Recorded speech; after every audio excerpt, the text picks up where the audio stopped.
그리스도인들에게는 두 개의 시간이 있습니다. 그날과 그날 이후라고 하는 시간입니다. 그날은 혁명적인 시간입니다. 우리의 인생의 모든 것이 바뀌는 터닝 포인트를 이야기합니다. 예수 그리스도를 구주로 영접한 그날. 여러분, 로마서 8장 1절로 2절에는 그날을 이렇게 말씀하고 있습니다. 그러므로 이제는 우리는 더 이상 우리를 정죄할 사람이 없습니다. 이제 우리가 그리스도 예수 안에서 생명의 성령의 법이 죄와 사망의 법에서 우리를 해방하였습니다. 예전에 우리는 예수 믿기 전에, 그날 이전에는 우리를 지배하고 있었던 것은 죄와 사망의 법이었어요. 예수 그리스도를 구주로 영접하고 난 다음에 우리를 지배하고 있는 것은 생명의 성령의 법이에요.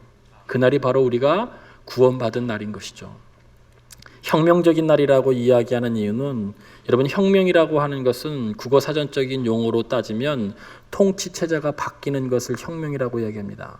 개인에게 적용하면 가치체계가 바뀌는 거예요.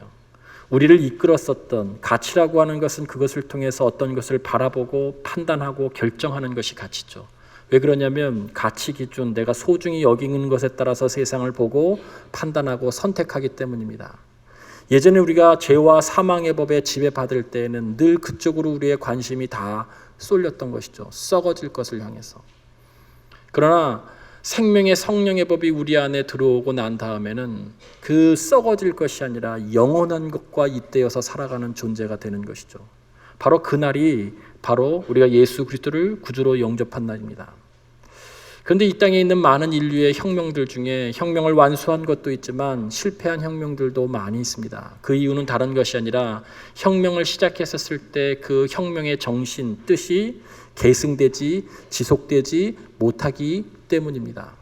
그날만 잠깐 좋았던 것이죠. 그 이후에는 혁명의 그 귀한 정신들이 이어지지 못해서 실패한 것들이 많이 있습니다. 우리의 신앙도 마찬가지입니다. 예수 그리스도를 구주로 영접한 그날도 중요하지만 오늘 성경은 그날 이후도 중요하다고 말씀하고 있습니다. 성경에 보면 삭개오는 그날 이후에 자기 중심적인 삶에서 많은 사람들에게 자신의 재물을 나누어 주는 삶으로 바뀌었습니다. 사도 바울은 그날 이후에 그가 그렇게 자랑했었던 본인의 이력과 경력을 배설물로 여기고 여러분 세계 선교의 제물이 되었습니다. 베드로는 그렇게 다혈질적이고 그렇게 성질이 급한 사람이었는데 여러분 그날 이후에 그는 온유하고 온화한 사람이 되었습니다. 오늘 본문의 저자도 바로 베드로입니다. 그렇게 다혈질적인 사람이 베드로전서 3장 15절 말씀에 보면 너희에게 소망에 관하여 묻는 자가 있으면 항상 준비하고 온유함과 두려움으로 하라라고 말씀합니다. 베드로에게 어울리는 문장이 아닙니다. 그는 성질이 급하고 다혈질적이고 칼을 빼드는 자였어요. 그런데 그날 이후 예수 그리스도를 구주로 영접하고 그날 이후에 끊임없이 그는 성숙의 자리로 나가면서 이 베드로전서 3장 15절에 보면 차분히 그리스도인들에게 권면하고 있어요. 온유함으로 두려움으로 그렇게 사람들을 대하라고 하는 것이죠. 여러분 오늘 그날 이유는 다른 것을 말하는 것이 아니라 예수 그리스도를 구주로 영접한 우리들이 구원받고 난 다음에 그러면 이 땅에 사는 동안 어떻게 살 것인가 라고 하는 것에 대해서 말씀하고 있습니다. 신약성경, 특별히 사도 바울이 쓴 바울서신에 보면 그 책의 많은 서신의 큰 책, 모든 책들의 그 두 부분으로 나뉘어 있어요. 앞에 부분은 교리적인 거예요. 교리적인 것. 그러나 그 뒷부분은 전부 다 어떻게 살아야 되는가라고 하는 그날 이유에 대해서 지속적으로 설명하고 있습니다. 이것을 한마디로 이야기하면 성숙이라고 이야기할 수 있어요. 성숙. 변화와 성숙, 특별히 성숙에 관한 것이죠. 오늘 본문 말씀도 그렇습니다. 성숙이라고 하는 것을 국어 사전적인 용어로 여러 가지로 해석할 수 있지만 성경의 성숙이라고 하는 이 뜻을 이렇게 설명하고 있어요. 여러분 잘 아시는 고린도전서 13장 11절 말씀에 보면 세번역 성경에는 이렇게 말씀합니다. 내가 어렸을 때에는 어린아이처럼 말하고 생각하고 판단하였지만 어른이 되어서는 어렸을 때의 것을 어렸을 때의 일을 버렸노라 이렇게 말씀해요. 성숙했다는 것은 여러분 미숙한 생각, 판단, 말을 버리는 거예요. 이 미숙하다라고 하는 뜻을 미숙한 생각과 말과 판단과 행동을 한마디로 이야기하면 자기 중심적이라는 것이죠. 여러분 온전한 그리스도인들은 성숙한 그리스도인들은 자기 중심적인 삶을 버리는 거예요. 그런 습관들을 말할 때에도 생각할 때에도 판단할 때에도 무엇을 선택할 때에도. 여러분 오늘 본문 말씀의 6절과 7절이 오늘 핵심 말씀인데 오늘 말씀을 듣기 전에 세 가지 단어를 기억하시고 말씀을 들으십시오. 첫 번째는 믿음, 두 번째는 더하라, 세 번째는 더하라. 안 보고 하려니까 힘드네요. 마지막이 세운다라고 하는 뜻이에요. 세운다. 믿음, 더하라, 덕을 세운다라고 하는 그 뜻을 잘 기억하십시오. 여러분이 6절과 7절 말씀에 보면 이렇게 나와 있어요. 믿음의 덕을, 덕의 지식을, 지식의 절제를, 절제의 인내를, 인내의 경건을, 경건의 형제 우애를, 형제 우애의 사랑을 더하라라고 하는 거예요. 예수 그리스도를 구주로 영접한 그날에 우리들이 믿음이 생겼죠. 예수 그리스도의 십자가의 보혈의 공로로 구원받은 것을 우리들이 아는 거예요. 받아들여지는 게 믿음이에요. 믿는 것, 받아들여지는 것, 믿어지는 것, 그것이 믿음이죠. 1절에는 그것을 그냥 믿음이라고 이야기하지 않고 보배로운 믿음이라고 이야기했어요. 보물처럼 가치 있다는 거예요. 내 믿음이, 그것을 믿게 된 내 믿음이, 믿어지는 그 믿음이 너무나 보배롭고 가치 있다는 거예요. 왜 보배롭고 가치 있냐면 여러분 성경에 나와 있는 그리스도의 의를 힘입어라고 하는 1절 때문에 그래요. 그리스도의 의를 힘입어. 여기에서의 그리스도의 의라고 하는 것은 다른 것이 아니라 예수님께서 십자가의 대속의 죽음으로 통해서 우리를, 죄인된 우리를 하나님과 다시 영생의 관계로 맺어주셨다는 뜻이에요. 관계의 회복을 이야기합니다. 대속의 피, 대속의 죽음. 그분이 피 흘리시고 죽음으로 인해서 우리가 원래의 하나님의 자녀의 그 관계를 회복하는 거예요. 그것이 그리스도의 의를 힘입어라는 거예요. 그것을 믿는 것, 그것이 믿어지는 것이 참 보배로운 믿음이라는 거예요. 여러분이 그리스도의 십자가의 보혈의 공로를 아직도 여러분이 정말 인정한다면, 그것 때문에 우리들이 구원받았다면 여러분은 보배로운 믿음을 지금 소유하고 있는 것이죠. 찬송가 303장에도 그래서 이렇게 찬송합니다. 날 위하여 십자가의 중환고통 받으사 대신 죽은 주 예수의 사랑하시는 애여 보배로운 피를 흘려 영영 죽을 죄에서 구속함을 받은 우리 어찌 찬양 안 할까. 이 보배로운 보혈의 피로 인해서 우리가 구원받고 하나님과 영생의 관계를 맺게 되는 것이죠. 여러분 이것이 믿음이에요. 보배로운 믿음. 그런데 이 모든 것을 한마디로, 그래서 신학이 필요한 것이죠. 한마디로 신학적으로 정리하는 게 중요해요. 여러분 믿음을 신학적으로 정리하는 것 여러분이 꼭 기억하시고 암기하시길 바랍니다. 믿음은 하나님의 자기 계시에 대한 인간의 책임적 반응이에요. 이것이 신학적인 정의입니다. 성경에 나와 있는 모든 믿음을 한 줄로 정의하자면 하나님의 자기 계시에 대한 인간의 책임적 반응이에요. 자기 계시가 뭐예요? 당신을 드러내신 것이잖아요. 당신을 세상 사람들에게 어떻게 드러내셨어요? 십자가로 드러내셨어요. 보혈의 피로 드러내셨어요. 그것으로 우리와 교제 맺기를 원하고 여러분이 영생의 삶을 살기를 원하시는 것, 예수 그리스도의 대속의 죽음으로 당신을 드러내신 거예요. 당신이 사랑이신 것을 드러내신 것이죠. 근데 거기에 머무는 것이 아니에요. 그 다음에 나와 있는 것이 뭐냐면 그 하나님의 당신을 드러내신 것에 대해서 인간이 책임적으로 반응하는 것, 두 가지가 있어요. 당신을 드러내신 것에 대해서 우리가 책임적으로 반응하는 거예요.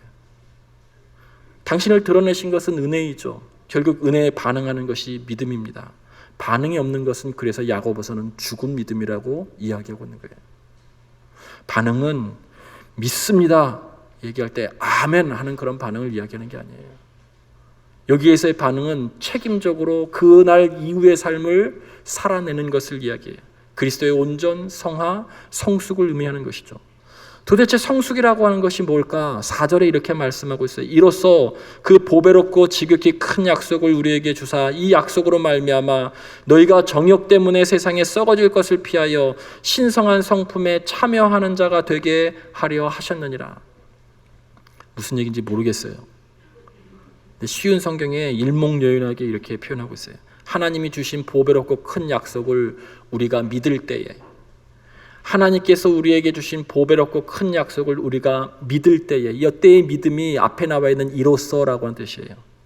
여러분이 그것을 믿는다면 세상에 썩어질 것을 피해 하나님의 거룩한 성품으로 성숙해 갑니다 라고 하는 그런 뜻이에요.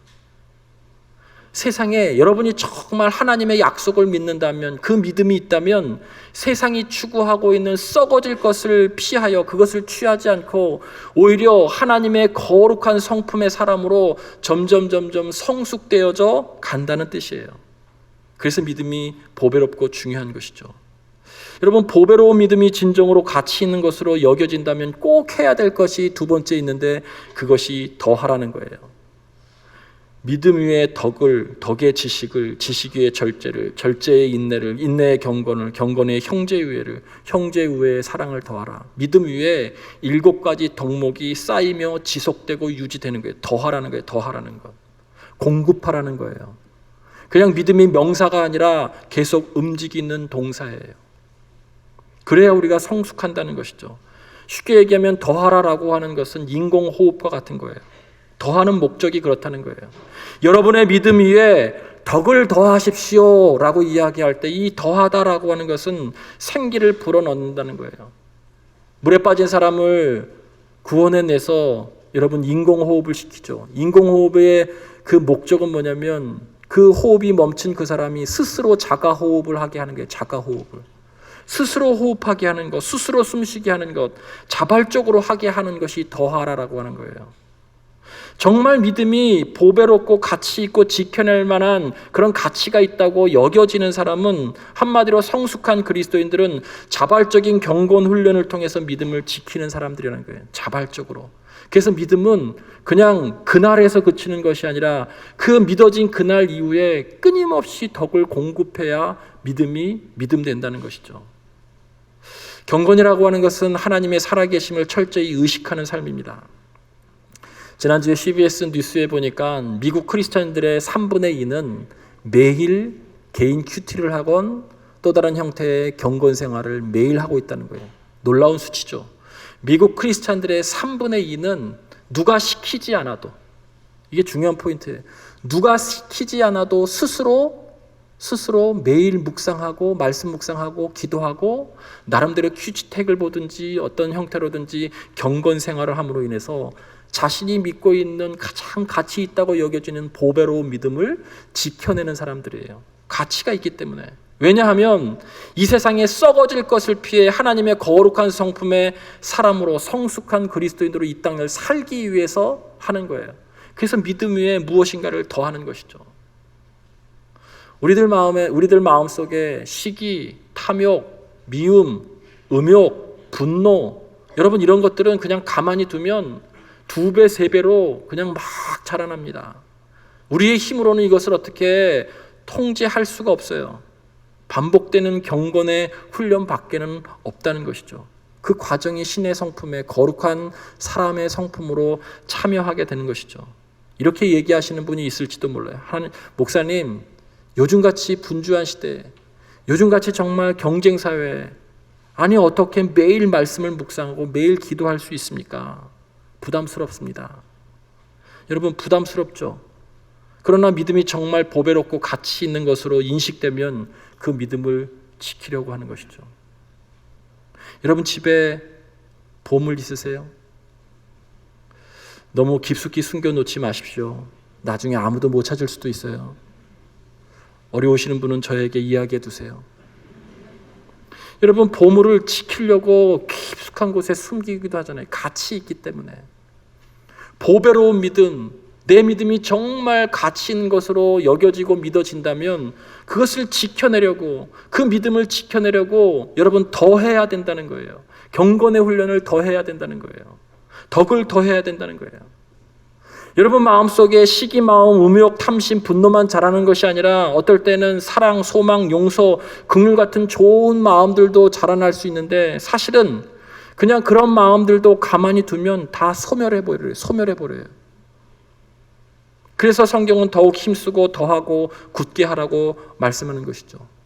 부담스럽지만 귀하기 때문에 반복하는 거예요.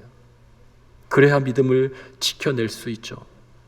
여러분, 오늘 성경을 한번 찾아보세요. 본문 10절, 다 읽지는 않았지만 10절 말씀에 이렇게 말씀합니다. 1장 10절 말씀에 그러므로 형제들아 더욱 힘써 너희 부르심과 택하심을 굳게 하라. 이것을 행한즉 언제든지 실족하지 아니하리라.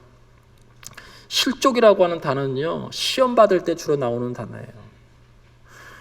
오늘 말씀을 여러분의 개인의 가정과 삶과 관계와 교회 공동체와 직장 동료와 이 나라 이민족에 적용할 수 있게 되기를 바랍니다. 여러분, 오늘 나와 있는 공동서신이라고 하는 것은 베드로 전후서, 야고보서, 유다서를 흔히 이야기할 때 공동서신이라고 얘기해요. 같은 어떤 환경에 처해 있는 서신들이에요. 그것이 뭐냐면 박해예요. 외적 박해는 어떤 것이냐면 로마로부터 박해를 받는 거예요. 이 베드로전후서와 유다서와 야고보서가 다 그런 박해 때에 쓰여지고 박해받는 그리스도인들에게 권면한 말씀이에요.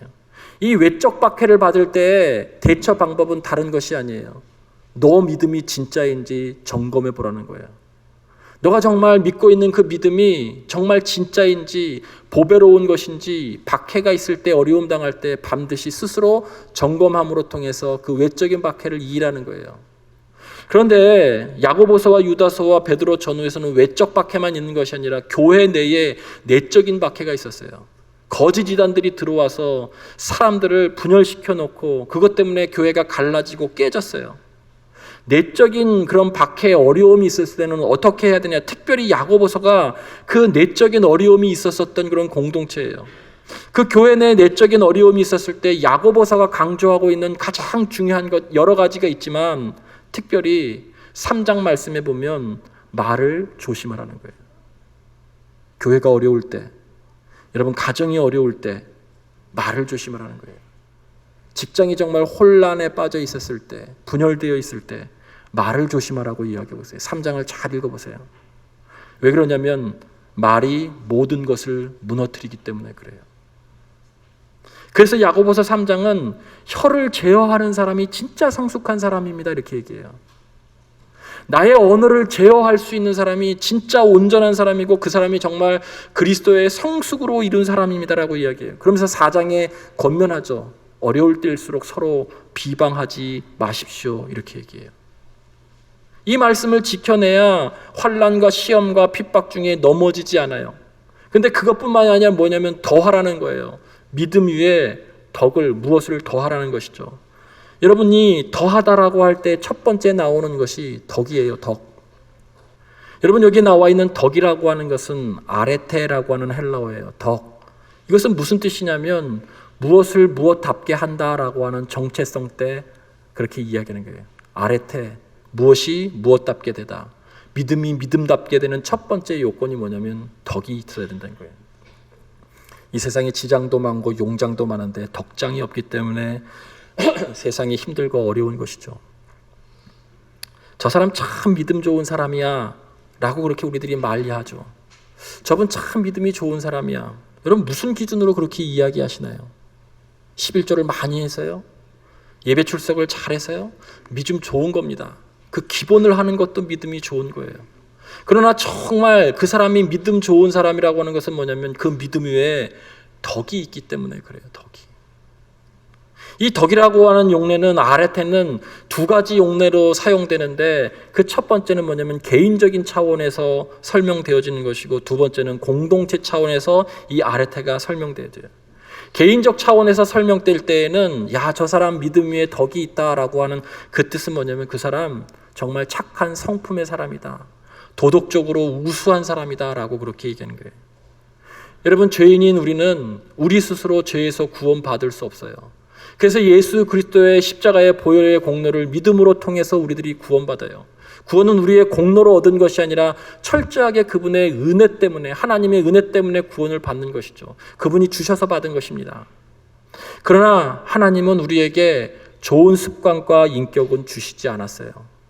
그것은 여러분이 더해야 되는 거예요.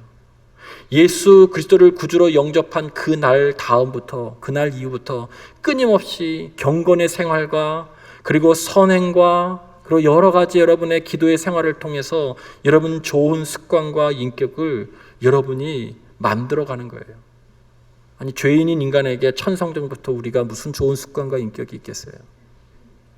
본질적으로 우리는 진노의 자식이에요. 아무리 우리가 선하다라고 얘기하지만 우리는 모두가 죄인이에요.